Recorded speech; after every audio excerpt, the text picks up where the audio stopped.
বাংলাদেশ জাতীয়তাবাদী দল 16 নং ওয়ার্ডের আমাদের এই আঞ্চলিক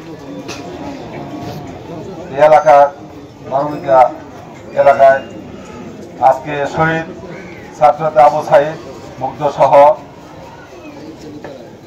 তাদের আত্মার মাগফিরাত কামনা করে পাশাপাশি যত ছাত্রনেতা নিহত হয়েছেন তাদের স্মৃতির প্রতি সম্মান রেখে শ্রদ্ধা জানিয়ে আজকের আয়োজন অনুষ্ঠানে উপস্থিত আছেন আমাদের মহানগর বিএনপির বিপ্লবী সাবেক যুগ্ম আহ্বায়ক ভবন কলেজের সাবেক জিএস আল্লাহ শরীফ আহমেদ আছেন অত্র ওয়ার্ডের জনপ্রিয় কাউন্সিলর সাবেক কাউন্সিলর বিভাগের মোস্তাফুদ্দিন চৌধুরী মুসা মহানগর কৃষক দলের আহ্বায়ক আতাউর রহমান আছেন অত্র ওয়ার্ড বিএনপি সভাপতি আজিবিল্লাল হোসেন সারা বিভিন্ন সম্পাদক আমিনুল ইসলাম সাংগঠনিক সম্পাদক শওকত বাবু 17 নং ওয়ার্ড বিএনপির সভাপতি জনাব মিজানুর রহমান আমাদের সফর সঙ্গী আমাদের একসময় ইউনিয়ন বিএনপি সাবেক সাধারণ সম্পাদক হাজি শহীদ এবং ভিপি মোস্তফা কামাল মুকুলের ভাই বাবুল সহ আমাদের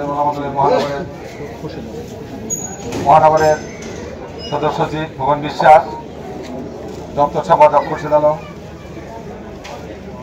মনসুর যুগ্ম আমাদের আহ্বায়ক স্বেচ্ছাসেবকের মনসুর আহমেদ আমাদের যুবদল নেতা মনির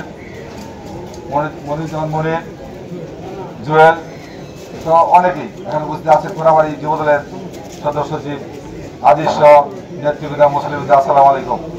আমি সময় নিতে চাচ্ছি না এই জন্য যে আকাশের অবস্থা অনেক খারাপ হয়তো 10 থেকে 15 মিনিটের মধ্যে বৃষ্টি আমি মনে হচ্ছে এখানে দীর্ঘক্ষণ যাবত অপেক্ষা করছেন।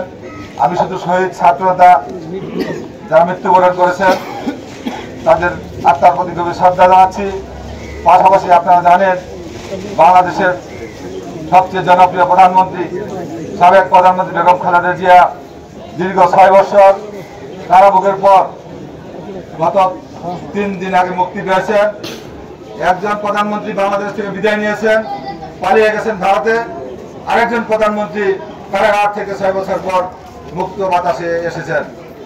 এটি কারা করেছে? এদেশের ছাত্র সমাজের আন্দোলনের পরিপ্রেক্ষিতে এবং বাংলাদেশের দেশপ্রেমিক সেনাবাহিনী 15 দিন বাংলাদেশের সমস্ত রাজনৈতিক দলকে ঢাকাতে বঙ্গভবনে ডেকেছেন মত বিনিময় করার জন্য। প্রথম দিনেই প্রথম মিটিংয়ে একটা বড় এজেন্ডা ছিল খালেদাকে মুক্তি দিতে হবে। সেদিন সেনাবাহিনী সহ 3 বাহিনী এবং বাংলাদেশের সমস্ত রাজনৈতিক দল একটি দাবিতে তারা একমত হয়েছে বেগম খালেদাকে মুক্তি দিতে হবে। তিনি আমাদের মাঝে মুক্তি পেয়েছেন। মুক্তি পেয়ে উনি 1 মিনিট বক্তব্য রেখেছেন, আপনারা দেখেছেন টেলিভিশনে এবং ফেসবুকে দেখেছেন।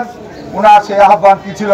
প্রিয় ভাই বোনেরা, আপনারা আমার জন্য দীর্ঘদিন আন্দোলন সংগ্রাম করেছেন, আমার মুক্তির জন্য আন্দোলন করেছেন। আমি মুক্ত হয়েছি। আমি দেশে শান্তি চাই। এদের ছাত্র সমাজকে শ্রদ্ধা জানিয়েছেন। উনি আগামী দিনে হয়তো বাংলাদেশের প্রধানমন্ত্রী হবেন না, শারীরিক অবস্থা ওনার অনেক খারাপ, কিন্তু উনি কখনোই বাংলাদেশের জনগণকে বাংলাদেশের বিশিষ্ট ব্যক্তিবর্গের মান সম্মান হানি করে ছোট করে বক্তব্য দেননি। উনি মার্জিত নেত্রী ছিলেন। উনি আমরা যাদেরকে নিয়ে গর্ব করতে পারি সেই বেগম খালেদা জিয়া আজকে অসুস্থ, উনি মৃত্যু সজ্জায় বলতে পারেন।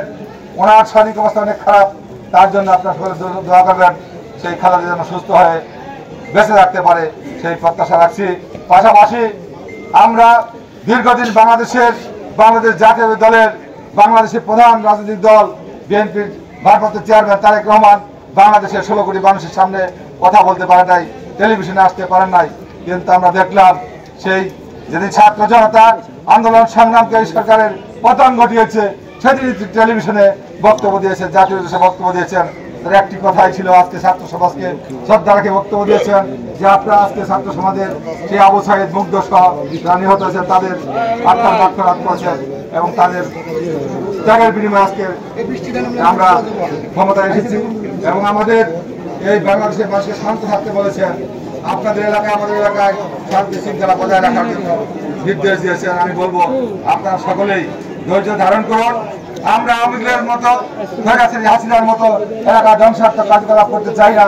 আমাদের এলাকায় শান্তি বিরাজ করতে চাই, শান্তি মতো যেন এলাকার মানুষ থাকতে পারে, সুখে দুঃখে আপনাদের পাশে আমরা সকলে থাকতে পারি সেই প্রত্যাশা রেখে আমি আবারও যারা আয়োজন করেছেন সেই মনিরুজ্জামান, জলিল, সোবান সহ অত্র এলাকার অসংখ্য ফজল নেতৃবৃন্দ যারা আছে সকলকে ধন্যবাদ জানিয়ে বাসন ফ্যামিলির পক্ষ থেকে আমি কথা শেষ করছি। আল্লাহ হাফেজ। বাংলাদেশ জিন্দাবাদ।